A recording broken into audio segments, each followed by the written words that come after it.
आज की वीडियो में हम जिस चीज़ के बारे में बात करने वाले हैं उसके बिना हर एक सिविलाइजेशन बेकार है। इसके बिना उस सिविलाइजेशन के हिस्से में सिर्फ बर्बादी है और कुछ नहीं। किसी भी सिविलाइजेशन को महान बनाने वाली चीज़ है एजुकेशन एंड लर्निंग, जिसका आउटकम होता है एक बेहतर सोसाइटी। मुस्लिम सिविलाइजेशन की गोल्डन एज के दौरान मिडीवल टाइम्स के मुस्लिम्स एजुकेशन में दुनिया में सबसे आगे थे। प्राइमरी स्कूल से लेकर यूनिवर्सिटीज, फिर उससे आगे हाउस ऑफ विजडम तक एजुकेशन का जबरदस्त दौर था। एजुकेशन कल्चर का एक ऐसा हिस्सा बन चुकी थी जिसके बिना कल्चर को इमेजिन ही नहीं किया जा सकता। इस कल्चर में स्ट्रिक्ट साइंटिफिक अप्रोच और एक्सपेरिमेंट्स के बेस पर सच तलाश किया जाता और बिना एविडेंस के अंदाजों की कोई जगह नहीं थी। Educator E.H. वाइल्ड्स कहते हैं, एजुकेशन हासिल करने की आज़ादी ही वो ताकत थी जिसकी वजह से मुस्लिम सिविलाइजेशन की शानदार और बहुत तेज़ ग्रोथ हुई। और एजुकेशन इतनी फैल चुकी थी कि कहा जाता था कि एक ऐसा मुसलमान ढूंढ पाना ही मुश्किल है जो पढ़ और लिख नहीं सकता हो। एजुकेशन और लर्निंग के इस सिस्टम की वजह से ही एक ऐसी नींव पड़ी जिसकी वजह से शानदार साइंटिफिक डिस्कवरीज और इन्वेंशन का दौर शुरू हुआ। शुरुआत में मस्जिद का इस्तेमाल एजुकेशन और इबादत दोनों के लिए होता था। रिलीजियस नॉलेज के साथ साथ साइंस और अदर सब्जेक्ट्स भी मस्जिद में पढ़ाए जाते थे।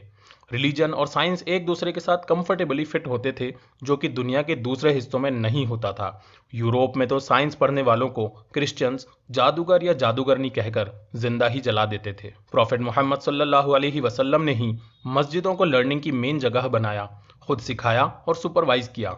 जहां कहीं भी मस्जिद बनाई जाती, सीखना सिखाना शुरू हो जाता। ट्रेंड टीचर्स को कुरान और अरेबिक पढ़ाने भेजा जाता, जो अहलुल इल्म मतलब कि पीपल ऑफ नॉलेज कहलाते।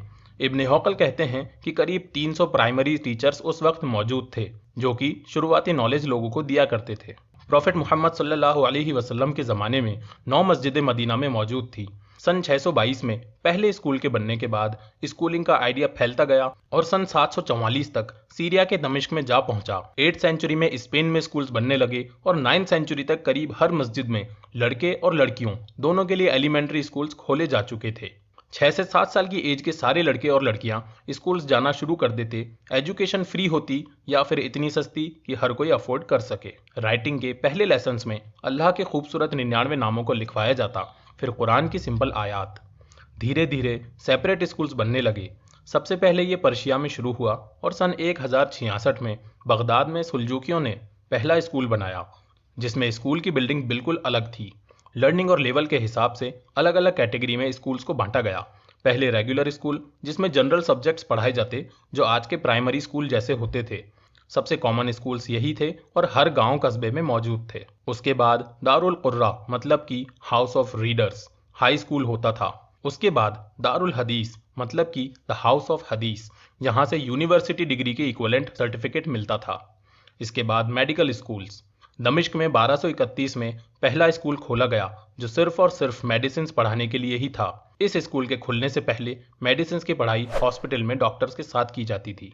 स्कूल की बिल्डिंग्स बनाने के लिए खर्चे में कोई कमी नहीं रखी जाती थी और खूबसूरत बिल्डिंग का होना अहम माना जाता था। हर बिल्डिंग में कोर्टयार्ड, 1 से लेकर 4 तक बड़े बड़े मेहराबदार हॉल, जो टीचिंग और प्रेयर के लिए इस्तेमाल होते थे। रहने के लिए अलग अलग रूम्स और वुजू बनाने के लिए भी अलग से रूम होते थे। वक्त का खलीफा टीचिंग एंड स्कूल्स का ख्याल रखता और टीचर बनने के लिए परमिशन की जरूरत होती थी। 15th सेंचुरी में उस्मानिया सल्तनत मतलब कि ऑटोमन एम्पायर के दौरान एजुकेशन में एक जबरदस्त रिवॉल्यूशन आया। इस्तांबुल और एडियर्न जैसे शहरों में लर्निंग कॉम्प्लेक्स खोले गए। इनका स्कूल सिस्टम कुल्लिया कहलाता था। इन कॉम्प्लेक्स में मस्जिद, हॉस्पिटल, स्कूल से लेकर पब्लिक किचन और डाइनिंग एरिया तक सब कुछ मौजूद था। द फेथ कुल्लिया इस्तांबुल में ऐसा ही एक कॉम्प्लेक्स था, जिसमें 16 स्कूल्स मौजूद थे, जो साइंस से लेकर थियोलॉजी तक सब कुछ पढ़ाते थे। मेडिकल स्कूल्स वाइडली एस्टेब्लिश हुए 16th सेंचुरी के ऑटोमन एम्पायर में सुल्तान द मैग्निफिसेंट की खिलाफत में।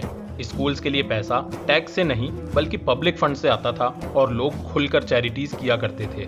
मेंटेनेंस, टीचर्स की सैलरीज, अकोमोडेशन, स्टूडेंट के लिए खाना और स्कॉलरशिप्स पब्लिक फंड से ही कवर होता था। एजुकेशन की ये अहमियत और हासिल करने का ये शौक ही था जिसने मिडीवल मुस्लिम्स को वर्ल्ड की सुपर पावर बनाया और आधी से ज़्यादा दुनिया पर हुकूमत हासिल हुई। 14th सेंचुरी सैकड़ों साल पुरानी बात लगती है, लेकिन एजुकेशन के लिए 21st सेंचुरी को बहुत कुछ सिखा सकती है। मिलते हैं अगली वीडियो में यूनिवर्सिटीज़ के बारे में जानने के लिए।